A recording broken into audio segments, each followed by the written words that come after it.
आज 6 जुलाई 2025 है और आज हम हर्रई के जो राजकुमार भट्टी जी है, जो यहाँ का पेशाब कांड मामला जो काफी वायरल हुआ था, उनके घर पे हैं। आप देख रहे हैं यही घर है, दिखाइए चंदू भाई, ये घर है जहाँ पर भट्टी जी जो थे। और इधर दिखा दीजिए, ये रोड है जहाँ पर ये हर्रई और नरसिंहपुर रोड के बीच में ये रहते भी और अपनी यहाँ चाय की टपरी चलाते हैं। और इसी के जस्ट सामने ही उनका ढाबा भी है, जो सामने वाला आरोपी है। तो सम्मानीय साथियों, ये रोड में जब रहते हैं और इस तरीके की घटनाएं जब इनके हो रही, यहीं से 100-200 मीटर दूर जो बाकी लोगों के भी मकान है जिनका जिक्र हमने किया था, और हमारे साथ बैठे हैं भट्टी जी। देखिए अभी भी काफी गंभीर चोट है, अभी भी ठीक नहीं हुई है और इस तरीके का मामला है। और हम प्रशासन से और मीडिया में और आज के न्यूज अखबार में हमने पढ़ा, बहुत दुख हुआ। मीडिया अखबार में हमने पढ़े, उसमें जिस तरीके की बात कही गई, और आज हम गांव वाले के सामने आके हमने उस बात की समीक्षा की कि समस्त ग्रामवासी, आप हमें बताओ, इस तरीके की बात आज बड़े बड़े नेता लोग कह रहे हैं और इसी में ऐसी ऐसी बात की गई जो हमें बिल्कुल अच्छी नहीं लगी। हम इनसे फिर से आके पूछे कि तुम्हारे साथ जो पेशाब की घटना हुई उसके बारे में और हमें अच्छे से बताओ, तो गांव के जो लोग नहीं आए थे उनने भी अच्छी तरीके से बताया। लेकिन यहाँ नेता क्या कह रहे हैं, यहाँ पर आप देखिए, भारिया विकास प्राधिकरण के अध्यक्ष दिनेश अंगारिया जी कह रहे हैं कि मैंने ग्राम तुहिया पानी में हुई मारपीट की घटना की जानकारी लिया हूँ। अब पता नहीं भैया कैसे ले लाए इनने। पैसों के लेन देन को लेकर विवाद हुआ था, पीड़ित की शिकायत पर पुलिस ने शिकायत दर्ज कर आरोपी को गिरफ्तार कर लिया है। श्री अंगारिया का कहना है कि आरोपी जमानत मिल जाने पर विपक्ष के नेताओं द्वारा जनता को झूठ बोलकर सौदार्य बिगाड़ने की कोशिश की जाए। तो ये कहाँ बिगाड़ रहे हैं हमने? जिस दिन उनको जमानत मिली थी उसके बाद तो हमने आंदोलन करे ही नहीं थे। ये खुद गाँव वाले लोग वहां धरने में चक्का जाम किए थे कि भैया उन्हें इतने भयंकर तरीके से मारे और जमानत कैसे मिल गई, और इसके लिए गाँव वाले ने विरोध किए थे। उसमें तो तब तक तो हम इंटर किए नहीं थे। तो कैसे आप ये बोल रहे हैं अंगारिया जी, और किससे आपने बात कर लिया कि सौहार्द बिगाड़ने की कोशिश है? अपनी जानकारी दुरुस्त करिए पहले और इस तरीके की बयानबाजी से बचिए। और अंगारिया जी ने कहा कि वर्तमान में प्रदेश और देश में भाजपा की सरकार और भाजपा सरकार में दोषियों को बख्शा नहीं जाता। इन मामले में दोषियों को बख्शा नहीं जाएगा। तो अभी भी आप बोल रहे हैं दोषियों को बख्शा नहीं जाएगा। अगर वो दोषी है तो ऐसे लोगों को, दोषियों को संरक्षण में क्यों बात कर रहे हैं? अंगारिया जी आपसे मिले आके क्या? नहीं। एक तो आपसे आके मिले नहीं, इतने बड़े नेता, आप राज्य मंत्री का दर्जा प्राप्त हो, एक बार पीड़ित परिवार से भी तो मिलके पूछ लो कि फोन के ही भरोसे आप इस तरीके का बयानबाजी और बकरबाजी करते रहोगे, ये उचित नहीं है। क्षेत्र के विधायक भी अलग इसमें बोल रहा है कि लेन देन को लिए विवाद हुआ था, झूठ, इसमें बोले कि राजनीतिक रंग देते हुए झूठ बोलकर बड़ा चढ़ाकर प्रदर्शित किया जा रहा है। विधायक महोदय आए आपके पास? नहीं। अब तुम विधायक साहब जी आप आओगे नहीं और आप बोलोगे, यहीं छटाक भर दूरी में रहते हैं आपके, 2-4 किलोमीटर की दूरी में, और आप बोल रहे हैं कि झूठ बोलकर बड़ा चढ़ाया जा रहा है, राजनीतिक तूल दे रहे हैं। अरे भैया एक बार गांव के पीड़ित से तो मिल लो, क्षेत्र के विधायक, और विधायक जाए तेल लेने। तुम तो राजा हो भैया, और राजा इस क्षेत्र का मुखिया जागीरदार हो आप, फिर भी एक पीड़ित परिवार से आप मिले नहीं। आज तक उनको विधायक निधि का पैसा दारू मुर्गा और इधर उड़ाने ज्यादा इनको आपने आज तक दिए नहीं, और इनके पास आके मिले नहीं। एक बार आके मिल तो लेते कि क्या घटना है क्या नहीं है, जान तो लेते, उसके बाद इस प्रकार के बयानबाजी करते। आप क्षेत्र के विधायक ही पीड़ित से नहीं मिलोगे कि घटना क्या है क्या नहीं है, तो कैसे में भैया आप उल्टे सीधे बयान कर रहे हो कि आप इसको बढ़ा चढ़ा के सौहार्द को बिगाड़ने की कोशिश कर रहे हैं, राजनीतिक लाभ ले। अरे राजनीतिक लाभ लेने के लिए नहीं आए हैं। राजनीतिक लाभ लेने के लिए आते तो आज आप विधायक नहीं होते। राजनीतिक लाभ अगर लेना होता तो आज आपने जिस धीरन शाह को हरा के विधायक बने हैं, वो धीरन शाह की जगह हमको कांग्रेस से टिकट मिल रही थी और आज हम वहां के विधायक होते। हमने कभी राजनीतिक और इसका फायदा उठाने की कोशिश नहीं की। अगर कोशिश करते तो लोग पैसा दे के विधायक टिकट लेते हैं। तुम्हारे कांग्रेस के लोग तो हमारे पीछे दौड़ रहे थे टिकट के लिए कि भाई ले ले और लड़ ले।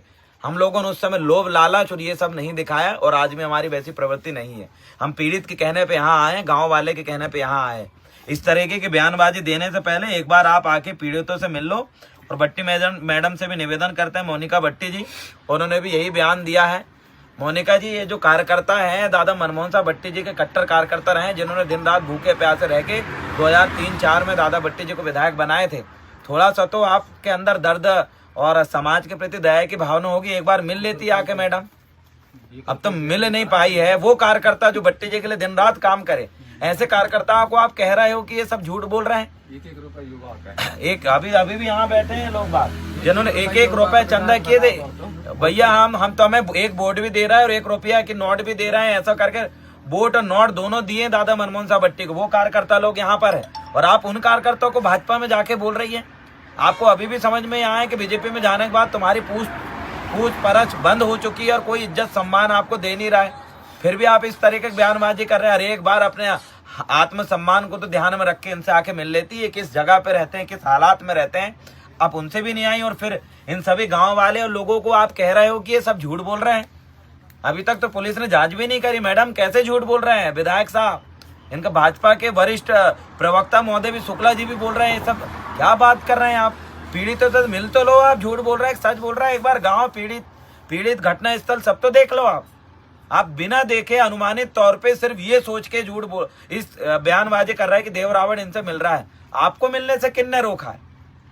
ये भैया है, आप बताओ, आपने कोई नेता को आने से रोका है क्या? बिल्कुल नहीं, आ सकती कोई दिक्कत नहीं। अब आप आओ ना भैया, इनके साथ बैठो ना, कोई भी पार्टी के हो।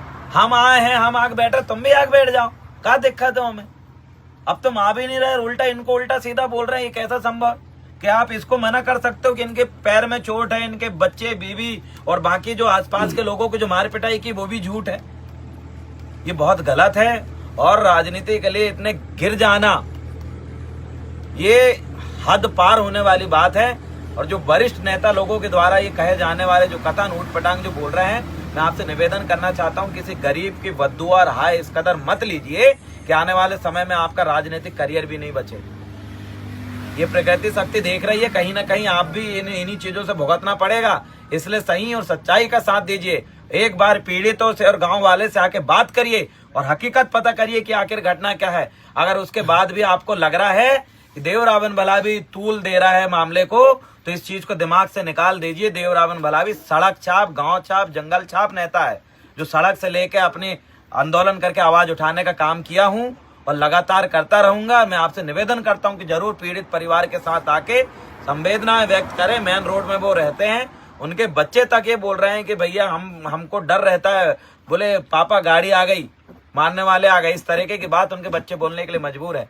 इसलिए निवेदन करता हूं, ऊट पटांग कटाक्ष करने से बचें। और प्रशासन से निवेदन, ये ढाबा अवैध जगह में है, जिस व्यक्ति की जगह में है वो सियाने बुजुर्ग, आज भी केस लगा हुआ सालों से, आज तक तहसीलदार ने उसकी कार्रवाई नहीं करे। प्रशासन से निवेदन करता हूं तहसीलदार महोदय से कि कल सोमवार को हमारे सभी वरिष्ठ जन कार्यकर्तागण आपके समक्ष आएंगे और जो 1 साल 1.5 साल से जो केस चल रहा है इस ढाबा का, उस केस में तत्काल आप निर्णय दोगे और इस ढाबा को जो मूल मालिक है, मूल भूस्वामी है, उसके हाथ में आप सौंपने का काम करेंगे। अन्यथा सोच लीजिएगा, ये गांव के लोग हैं, ये पूरे ग्राम पंचायत, जिस ग्राम पंचायत में ढाबा आता है, पूरे लोग इकट्ठे होके यहाँ प्रतिबंधात्मक कार्रवाई करेंगे। किसी को ढाबे के अंदर घुसने नहीं हम देंगे। अगली चीज है, प्रशासन से निवेदन है कि जल्द से जल्द 7 दिन का अल्टीमेटम दिए, मामले में आप जांच करें, अन्यथा और बड़े रूप में यहाँ पर लोग एकत्रित होके इसका विरोध प्रदर्शन करेंगे। और आज भी आरोपी जेल नहीं पहुंचा भी है, नहीं पहुंचा, आज भी थाने में बैठा के रखे। बम उनके दोनों टाइम खाना आ रहा हो, बोले उनके लाइफ बम पैक करके, मोबाइल चला रहा है, सिगरेट पी रहे हैं। बढ़िया, टीआई साहब तो खूब सपोर्ट करके रखे हैं आरोपियों का, इतना सेवा कर लीजिए टीआई साहब। कल तो घूम रहे थे यार, परसों के दिन घूम रहे हैं, बोले अब देख, पीड़ित लोगों के प्रति दया धर्म नहीं है, आरोपियों के प्रति दया धर्म है। ये समझ में आ गया कि पुलिस प्रशासन कितने इन ढाबा चलाने वाले, दारू बेचने वाले कितने लोगों के साथ, ये चीज समझ में आ गई है। इसलिए हम पीड़ित परिवार के साथ है, हमारी संवेदना है उनके साथ है। जब जब दिक्कत जाएगी सड़क में उतरेंगे, लड़ेंगे। अभी देखो, और प्रशासन से निवेदन है, जो मुआवजा है इनको जल्दी दीजिएगा। दवाई और सारी चीजें, इलाज विलाज जो है इनका हो नहीं पा रहे हैं। आज में आप जाएं इनका जिला अस्पताल में, जो भी साथी है इनका इलाज करवा दीजिएगा। डॉक्टर से एक बार अपन और बोल देंगे, बाहर प्राइवेट में जाने की जरूरत नहीं है, वहाँ सारी चीजें इंजेक्शन वगैरह लग जाएगी। ठीक। और बाकी आप सभी से निवेदन है भैया, जांच में पुलिस प्रशासन को कॉपरेट करें, उनका सहयोग करें और इसमें जल्दी जांच कंप्लीट करके दोषियों पे कड़ी कार्रवाई करें। कहना अन्यथा फिर गांव का जो डिसीजन होगा भैया, जैसे को तैसा, तो हम उसमें ही सहमत है। जी ठीक है, जैसे